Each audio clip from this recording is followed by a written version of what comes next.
salário maternidade.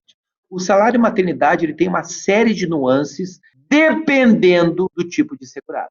Então, veja, se você tem como cliente um segurado especial, aquele que trabalha em regime de economia familiar, o pescador artesanal, etc., ele vai ter que provar que ele teve, antes do nascimento do bebê, ou antes da adoção, pelo menos 12 meses de atividade rurícola. Já o contribuinte individual e o segurado facultativo, eles têm que provar que eles têm, no mínimo, 10 contribuições mensais antes do nascimento do bebê ou antes da adoção. Então, esses são os períodos de carência. Professor, e o empregado doméstico e o trabalhador avulso? Esses não precisam cumprir carência. Se o indivíduo trabalhou um dia como empregado e teve o bebê no dia seguinte, ou adotou no dia seguinte, o que vai acontecer? Esse empregado vai receber o salário maternidade. Ah, mas então é fácil de fazer uma falcatrua. Veja, o empregador que assinar a carta desse cara, que contratar essa pessoa, ele vai ficar depois com um período de estabilidade.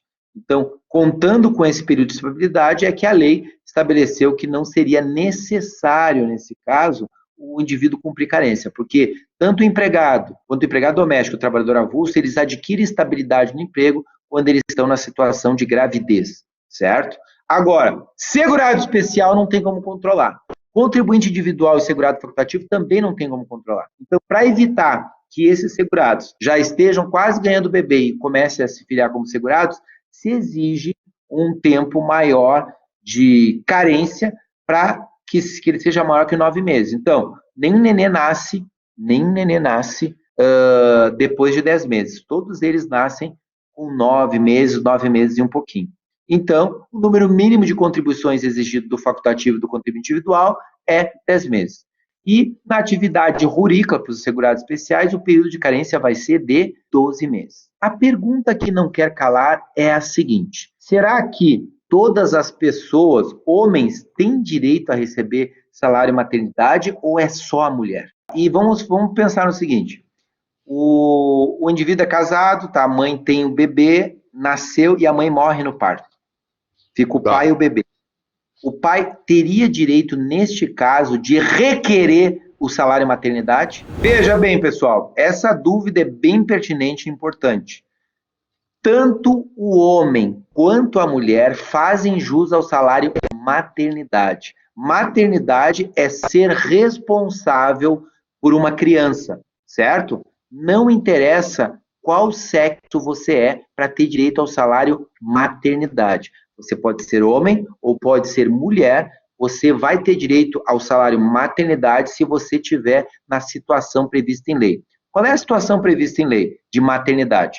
Ter um filho recém-nascido, que no caso do homem pode acontecer, se a mulher morre no parto, ele pode requerer em nome próprio o salário maternidade, porque ele vai cuidar daquela criança em face da ausência da mãe. Então, ele vai requerer o salário maternidade em nome próprio.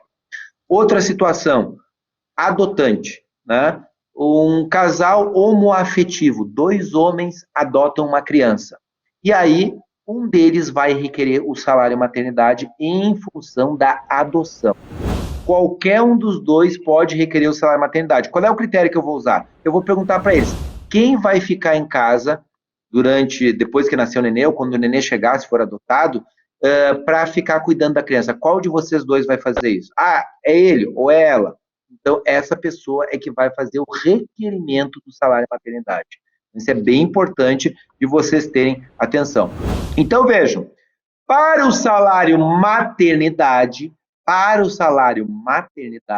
nós temos essa situação de que não precisa cumprir carência quem é empregado doméstico ou quem é trabalhador avulso. Basta ter o nenê, ter adoção para receber o benefício. Para os demais segurados especiais, contribuintes individuais e segurados facultativos, nós temos períodos de carência. Então, lembre, segurado especial, 12 meses de atividade rural, ele tem que provar para ter direito ao salário de maternidade. Contribuinte individual, segurado facultativo, 10 contribuições mensais. Uma cliente chega no teu escritório, doutora, eu sou uma autônoma, eu venho contribuindo direitinho com o INSS e eu ia fechar 10 meses antes do meu neném nascer. Mas o bebê nasceu de 8 meses. A pergunta é, se o bebê nasceu um mês antes, ela não vai ter direito porque não cumpriu o período de carência? Veja bem, a lei estabelece que se houver parto antecipado,